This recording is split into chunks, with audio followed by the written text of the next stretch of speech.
Insinyur Soekarno atau akrab dipanggil Bung Karno, ia lahir di Surabaya pada tanggal 6 Juni tahun 1901. Ia dilahirkan dari pasangan Raden Sukemi Sosrodihardjo dan Ida Ayu Nyamanrai. Ketika dilahirkan, Soekarno diberi nama oleh ayahnya Kusno Sosrodihardjo. Tetapi karena ia pernah terkena penyakit disentri, malaria, hingga pada umur 11 tahun ia sempat terkena tipes selama 2,5 bulan. Akhirnya ayahnya pun berinisiatif merubah nama Kusno Sosrodihardjo menjadi Soekarno.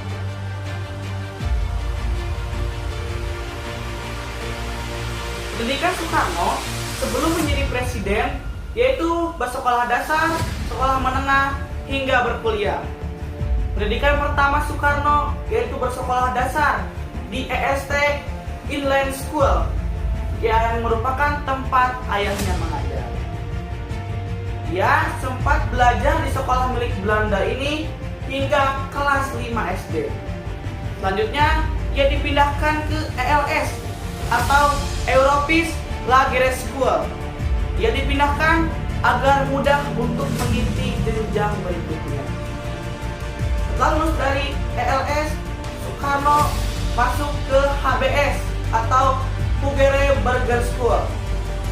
Soekarno bisa masuk ke HBS berkat bantuan rekan ayahnya, yaitu HOS Cokro Aminoto. Bergurunya Soekarno kepada HOS Cokro Aminoto merupakan gerbang pertama perkenalan dirinya terhadap dunia politik. Setelah lulus dari HBS, tepatnya pada tahun 1921, Soekarno melanjutkan pendidikannya ke ITB, mengambil jurusan Teknik Sipil, dan akhirnya mendapatkan gelar insinyur pada tanggal 25 Mei tahun 1926.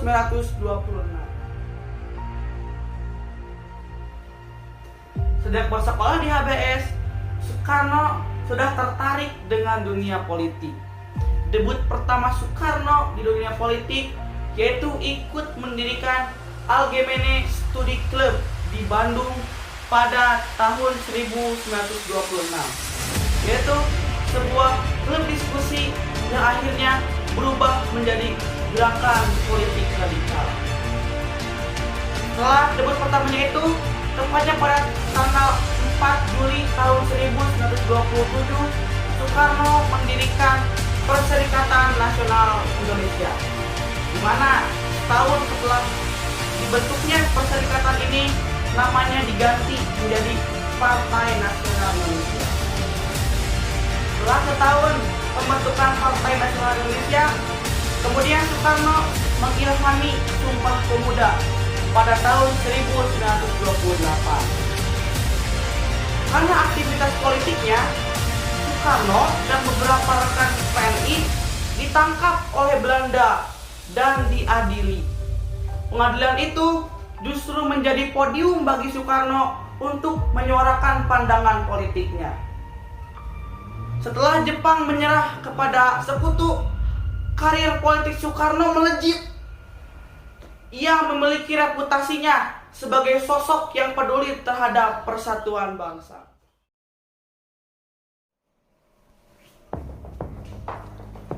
Karena karir politik yang melejit, itulah alasan para pemuda menculik Soekarno dan mendesaknya untuk memproklamasikan kemerdekaan bersama Muhammad Hatta. Golongan muda tersebut diwakili oleh Wikana, Sukarni, Khairul Saleh, Asmara Hadi, Subadio Sastro Satomo, Selti Melik, dan masih banyak lainnya. Keduanya diculik dari Jalan Menteng 31 Jakarta menuju Rengas Dengklok Kalawang. Penculikan tersebut berlangsung pukul 3 dini hari, sehari menjelang kemerdekaan negara Indonesia. Alasan para pemuda menculik Bung Karno dan Muhammad Hatta yaitu agar Soekarno dan Hatta tidak terpengaruh oleh Jepang, bahwasannya kemerdekaan yang sesungguhnya adalah hasil dari perjuangan bangsa Indonesia semata, bukan pemberian dari Jepang. Setelah diculik, Soekarno setuju untuk menjadi proklamator. Peristiwa yang melatar belakangi pembacaan proklamasi ini yaitu menyerahnya Jepang kepada sekutu setelah dijatuhkannya bom di Hiroshima pada tanggal 6 Agustus tahun 1945 dan di Nagasaki pada tanggal 9 Agustus tahun 1945. Teks proklamasi dirumuskan pada tanggal 16 Agustus tahun 1945 di rumah Laksamana Maeda. Teks proklamasi ini merupakan buah pikiran Soekarno, Muhammad Hatta, serta Ahmad Subarjo. Dan akhirnya teks proklamasi dibacakan oleh Soekarno dan didampingi oleh Muhammad Hatta pada tanggal 17 Agustus tahun 1945, tepatnya pukul 10 waktu Indonesia Barat dan di hari Jumat. Rencana awal membacakan proklamasi yaitu di lapangan Ikada. Tetapi akhirnya ditunjuklah rumah Bung Karno di Jalan Pegangsaan Timur nomor 56. Bukan tanpa alasan, karena acara di lapangan Ikada sudah tersebar. Setelah proklamasi, Soekarno ditunjuk untuk menjadi presiden pertama Republik Indonesia bersama Hatta untuk menjadi wakilnya. Soekarno diangkat menjadi presiden pertama Republik Indonesia dan Hatta sebagai wakil presiden Republik Indonesia oleh PPKI pada tanggal 18 Agustus tahun 1945. Sebelumnya, PPKI melaksanakan sidang. Sidang tersebut berlangsung dan tidak ada perdebatan sengit di dalam sidang itu. Sidang itu berlangsung di gedung bekas Rood van Indi di Jalan Kejamban. Sederhana saja, PPKI memilih Soekarno sebagai presiden dan Muhammad Hatta sebagai wakilnya. Adapun 3 keputusan PPKI hasil dari sidang tersebut. Yang pertama, mengesahkan dan menetapkan Undang-Undang Dasar Negara Republik Indonesia tahun 1945 dan memilih Soekarno serta Muhammad Hatta sebagai presiden dan wakil presiden, serta membentuk Komite Nasional Indonesia Pusat untuk membantu presiden. Selanjutnya, kedudukan Presiden Soekarno menurut Undang-Undang Negara Republik Indonesia tahun 1945 yaitu sebagai presiden, kepala pemerintah, dan kepala negara. Tepatnya pada tanggal 21 Juni tahun 1970, sang presiden pertama Republik Indonesia sekaligus sang proklamator Republik Indonesia menghembuskan nafas terakhirnya. Sejak Agustus tahun 1965 diketahui kesehatan Soekarno terus menurun. Dan sebelumnya diketahui Soekarno mengidap gangguan ginjal dan sempat dirawat di Austria pada tahun 1961 dan 1964.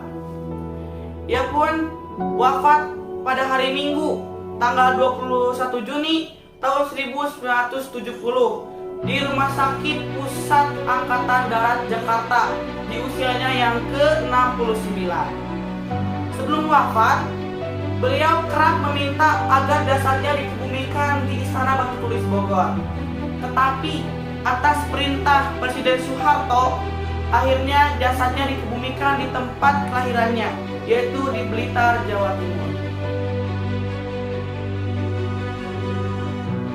Dari kisah Insinyur Soekarno yang sangat inspiratif ini mengajarkan kita untuk selalu mandiri, berwibawa, tegas, sabar, pantang menyerah, dan memiliki jiwa nasionalisme yang tinggi.